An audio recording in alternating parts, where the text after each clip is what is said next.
हम लोग जो है कंपाउंड इंटरेस्ट स्टार्ट करेंगे। कंपाउंड इंटरेस्ट जो होता है, जब हम लोग इंटरेस्ट पर इंटरेस्ट लेते हैं तो उसको हम लोग कंपाउंड इंटरेस्ट कहते हैं, ठीक ना। जैसे सिंपल इंटरेस्ट का क्या था, सिंपल इंटरेस्ट के लिए S I is equal to होता है principal into time into rate by 100, ठीक ना। ये हमारा एस आई था, इसको हम लोग सिंपल इंटरेस्ट या सिर्फ इंटरेस्ट भी कहते हैं, ठीक ना, इंटरेस्ट। अब जो है यहाँ पर जब किसी भी अमाउंट प्रिंसिपल पर जब हम लोग इंटरेस्ट लगाएंगे, जैसे 5% इंटरेस्ट हो गया या 6% इंटरेस्ट हो गया, 1 ईयर 2 ईयर 3 ईयर जो भी लेना है, तो यहाँ पर जब हम लोग इंटरेस्ट पर इंटरेस्ट लेंगे तो उसको हम लोग कंपाउंड इंटरेस्ट कहेंगे। यानी कि जो फर्स्ट ईयर का जो अमाउंट होगा, ठीक ना, मान लेते हैं कि 100 रुपीज़ है, 100 रुपीज़ हमारा प्रिंसिपल है, ठीक है, और इस पर जो है रेट परसेंट जो लग रहा है वो 5% का इंटरेस्ट लग रहा है, और टाइम जो है मान लेते हैं हम लोग 5 ईयर का ले लेते हैं, ठीक है, 5 ईयर्स। तो यहाँ पर जो है फर्स्ट ईयर में जो है एस आई जो हो जाएगा, इंटरेस्ट कितना हो जाएगा, 100 इंटू 5 इंटू 1/100 फर्स्ट ईयर के लिए। फर्स्ट ईयर के लिए हम लोग फाइंड आउट करना है, तो फर्स्ट ईयर के लिए तुम्हारा कितना हो जाएगा, 100 कैंसिल यानी 5 आ जाएगा, और अमाउंट हो जाता है हमारा फर्स्ट ईयर के लिए, इसको एस आई 1 कर लीजिए और अमाउंट 1, ठीक ना। तो यहाँ पर जो है 5 प्रिंसिपल प्लस एस आई को हम लोग बोलते हैं अमाउंट, तो ये हो जाएगा P1 प्लस I1, ये हो जाएगा 100 प्लस 5 यानी 105। अब जो ये अमाउंट हुआ ये सेकेंड ईयर के लिए क्या हो जाएगा, प्रिंसिपल हो जाएगा, और उसके बाद इस पर 5% लगेगा। तो SI2 अगर हम लोग निकालें सेकेंड ईयर के लिए तो ये हो जाएगा 105 इंटू 5 इंटू 1/100, ठीक ना। तो इसका जो वैल्यू आ जाएगा तो 5 रुपीज़ 25 पैसे आएंगे, ठीक है। तो ये जो है अमाउंट 2 जो हो जाएगा ये P2, ये जो अमाउंट 1 है यही हो जाएगा P2 इज इक्वल टू 105, और P1 कितना हो गया, ये P1 हो गया 100, ठीक ना। रेट परसेंट सबके लिए है और 5 जो है ईयर है। तो यहाँ पर P2 प्लस I2 SI2, तो यहाँ हो जाएगा तुम्हारा 105 प्लस 5 रुपीज़ 25 पैसे यानी 110.25, 110 रुपीज़ 25 पैसे। ये जो हो जाएगा हमारा सेकेंड ईयर के लिए जो है अमाउंट हो जाएगा। यही जो होगा थर्ड ईयर के लिए प्रिंसिपल हो जाएगा, ठीक ना, 110:25 रुपीज़ हो जाएगा, ये थर्ड ईयर के लिए। अब इस पर फिर 5% लगाते हैं, तो इस पर जब 5% लगाएंगे तो इसके लिए अमाउंट इंटरेस्ट जो हो जाएगा 3, ये हो जाएगा 110:25 इंटू 5 इंटू 1/100, तो ये कितना हो जाएगा,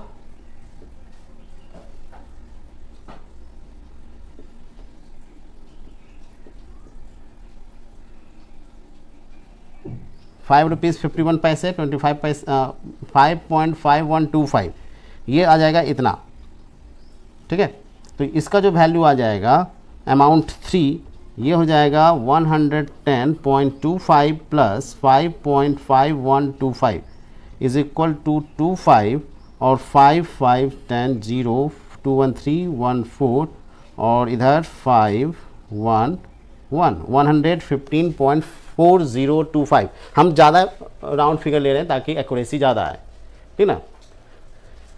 तो अब जो है यहाँ पर इससे अगर कम लेना है तो 40 पैसे ले लो, कोई दिक्कत है नहीं, उसको हम लोग रिमूव कर सकते हैं। तो इसके बाद जो है तुम इसका ये जो हो जाएगा P4 हो जाएगा, प्रिंसिपल 4 इज इक्वल टू 115.4025, ये रुपीज़ हो गया। अब जो है उसी तरह से इंटरेस्ट जो है, इंटरेस्ट फोर्थ निकालिए, ये कितना हो जाएगा 115.4025 इंटू 5 इंटू 1/100, तो ये आ जाएगा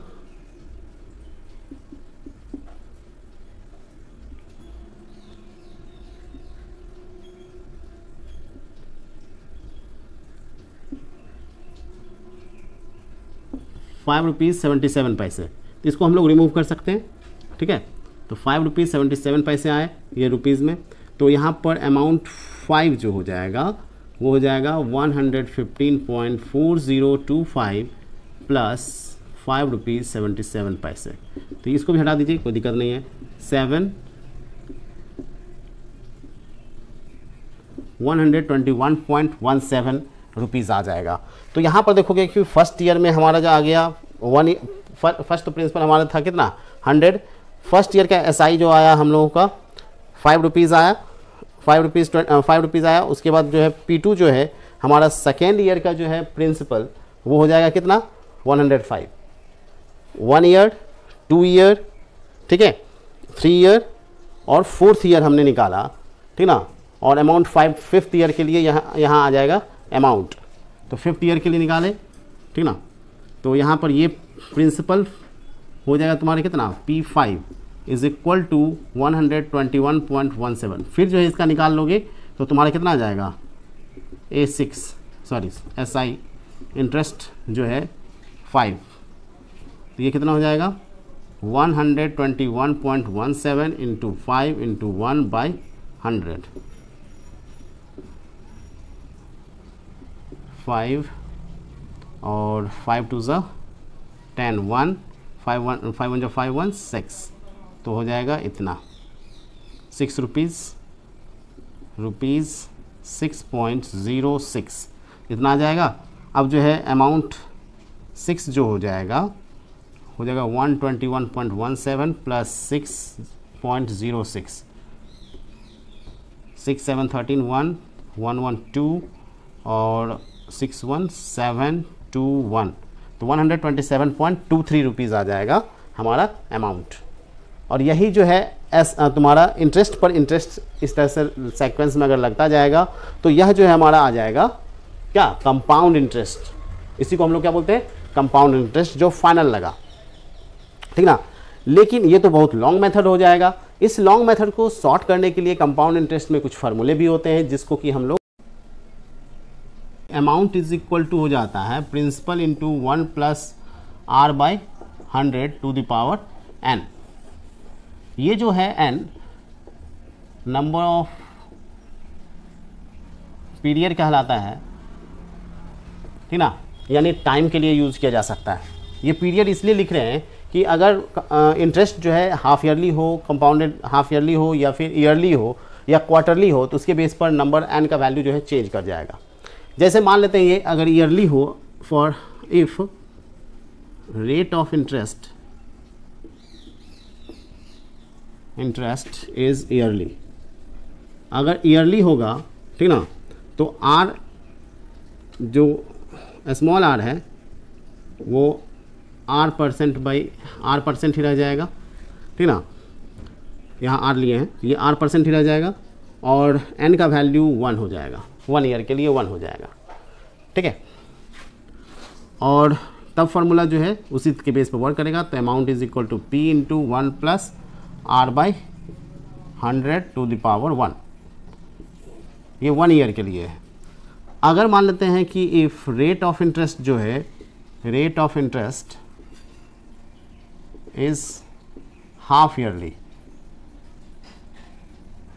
तो R जो हो जाएगा R/2 हो जाएगा % और n का वैल्यू जो होगा डबल हो जाएगा, यानी 2। 1 ईयर में कितने हाफ ईयर होते हैं 2, ठीक ना। तो 6 मंथ का होगा तो 2n का वैल्यू हो जाएगा 2। तो इस केस में अमाउंट जो हो जाएगा P into 1 plus R/100 to the power 2 हो जाएगा। और यहाँ पर बाई 2 R/2 लोगे तो R/2 into 100 to the power 2 हो जाएगा, ठीक है।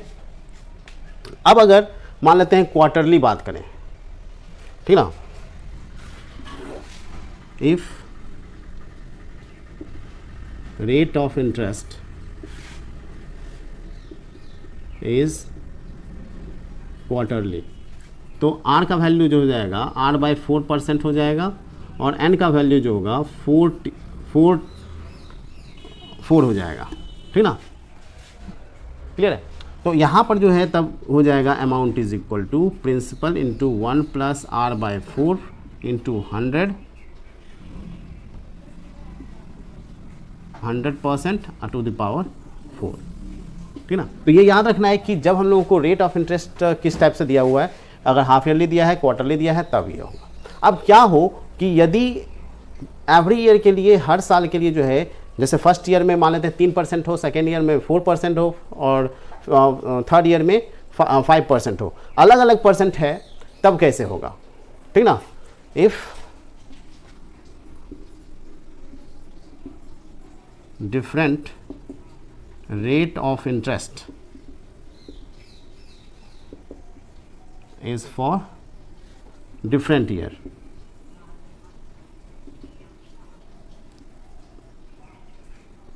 तो जैसे मान लेते हैं फर्स्ट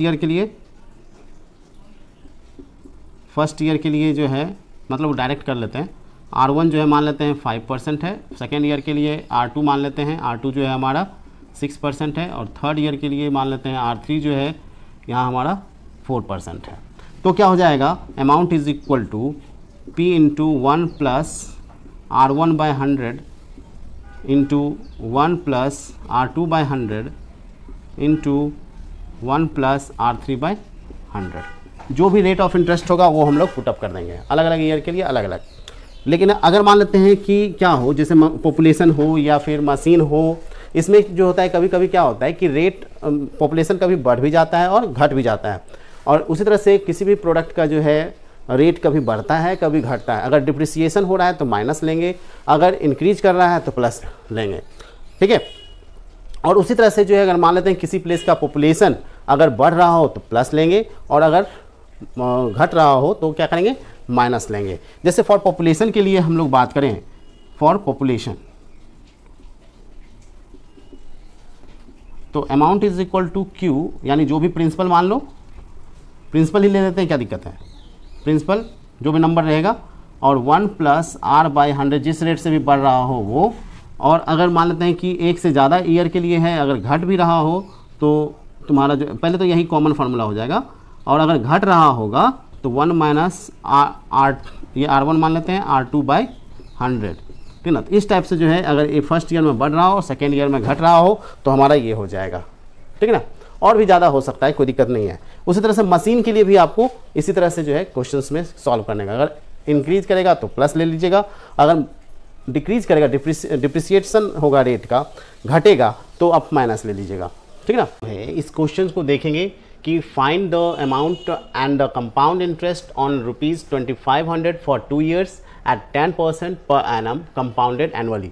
जो भी कंपाउंड इंटरेस्ट का क्वेश्चन होगा तो उसमें जो है हमारा रेट ऑफ इंटरेस्ट अगर एनुअली दिया हुआ है, कंपाउंडेड एनुअली, तो आर का वैल्यू जो है तुम्हारा 10% दिया हुआ है, प्रिंसिपल जो है हमारा 2500, और नंबर टाइम के लिए जो है पीरियड जो हो गया तुम्हारा 2 years, ईयरली कंपाउंडेड है, कंपाउंडेड ईयरली, तो हमारा जो है 10% है, तो एन का वैल्यू जो होगा 2 ईयर के लिए एन का वैल्यू 2। अब हम लोग अमाउंट का जो है CI कंपाउंड इंटरेस्ट हम लोगों को निकालना है और अमाउंट निकालना है। तो amount is equal to P into 1 minus R by 100 to the power n।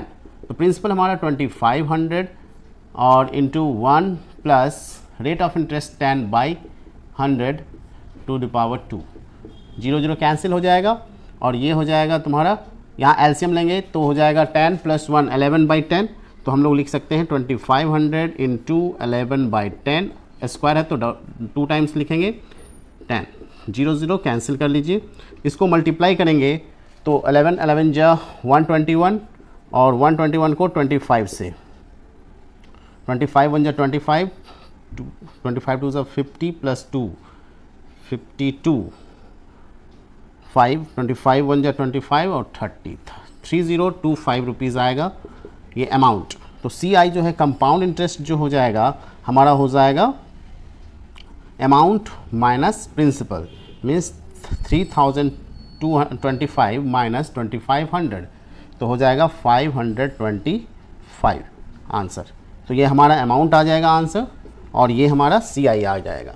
CI find out करने के लिए हमारा जो है डायरेक्ट फार्मूला भी होता है। हमारा डायरेक्ट फार्मूला जो होगा CI के लिए हो जाएगा तुम्हारा कितना, P into 1 plus R by 100 to the power n -1। तो ये हमारा जो है फार्मूला होगा CI डायरेक्ट फाइंड आउट करने के लिए। इससे भी अगर हम लोग CI फाइंड आउट करना चाहें तो हमारा जो है डायरेक्ट आ जाएगा 525। इसको चेक कर लेते हैं। तो CI के लिए फार्मूला हो जाएगा 2500, आप पुटअप करिए वैल्यू 1 + 10/100 टू द पावर 2 - 1। तो ये आ जाएगा 2500 और ये कैंसिल 11/10 का स्क्वायर -1, ये हो जाएगा 2500 और ये आ जाएगा 121/100 - 1। एलसीएम लेंगे 2500 तो ये हो जाएगा 121 - 100/100। एलसीएम हमारा 100 होगा तो ये आ जाएगा 0 0 कैंसिल, तो आ जाएगा 25 × 21 मीन्स 525। तो अमाउंट देख लीजिए एक ही साथ आया है 525, एक जैसा सेम टू सेम आंसर आया है कंपाउंड इंटरेस्ट का। लेकिन हमको यहाँ पर दो बोल रहा है कि निकालने के लिए, अमाउंट भी और कंपाउंड इंटरेस्ट। तो जब कंपाउंड इंटरेस्ट और अमाउंट दोनों बोले तो हम लोगों को इस मेथड का यूज़ करना है, और जब सिर्फ CI कंपाउंड इंटरेस्ट बोले तो इस मेथड का इस्तेमाल करना है। अब हम लोग आते हैं, हमारा क्वेश्चन है second number question, find the compound interest on 50,000 at 10% per annum for 2.5 year. जब हमारा जो है क्वेश्चन रहे फ्रैक्शनल ईयर में, जब फ्रैक्शन के टर्म में ईयर हो मीन्स मिक्स फ्रैक्शन के टर्म में, तो फिर हम लोग का जो फार्मूला हो जाएगा अमाउंट निकालने के लिए, तब हो जाएगा क्या, principal into 1 + R/100 to the power, जो होल ईयर है उसको लीजिए 2 और इंटू 1 + R/100, और इस रेट को जो है हम लोग इसके फ्रैक्शनल ईयर से मल्टीप्लाई कर देंगे 1/2। ठीक है, तो हमारा आ जाएगा वैल्यू पुटअप करके 50,000 into 1 + 10/100 to the power 2 into 1 + 10 into 1/2/100। तो 2 5 10, 5 से 20 बार में, तो ये 0 0 कैंसिल। तो 50,000 इंटू, यहाँ पर एलसीएम लेंगे तो 10 + 1 11/10 स्क्वायर है, तो 2 टाइम्स मल्टीप्लाई करेंगे 11/10 को, और इंटू यहाँ पर एलसीएम लोगे तो 20 + 1 21/20, 0 0 0 कैंसिल। तो 2 से 25 टाइम में जब हम लोग 25 इंटू 121 इंटू 21 को मल्टीप्लाई करेंगे तो ये आता है 63,525। अब जो है ये हमारा आ गया अमाउंट। हम लोगों को निकालना है कंपाउंड इंटरेस्ट, तो अमाउंट माइनस प्रिंसिपल हो जाएगा। तो अमाउंट माइनस प्रिंसिपल जो है हमारा कितना होगा, 63,525 माइनस 50,000, ये आ जाएगा 13,525। ये हमारा कंपाउंड इंटरेस्ट होगा। और यह कंपाउंड इंटरेस्ट जो है इंटरेस्ट पर इंटरेस्ट मिलने के कारण हो रहा है, तो थोड़ा सा जो है सिंपल इंटरेस्ट से ज़्यादा होगा। ठीक ना, इस तरह से जो हम लोग कंपाउंड इंटरेस्ट के क्वेश्चंस को सॉल्व करते हैं।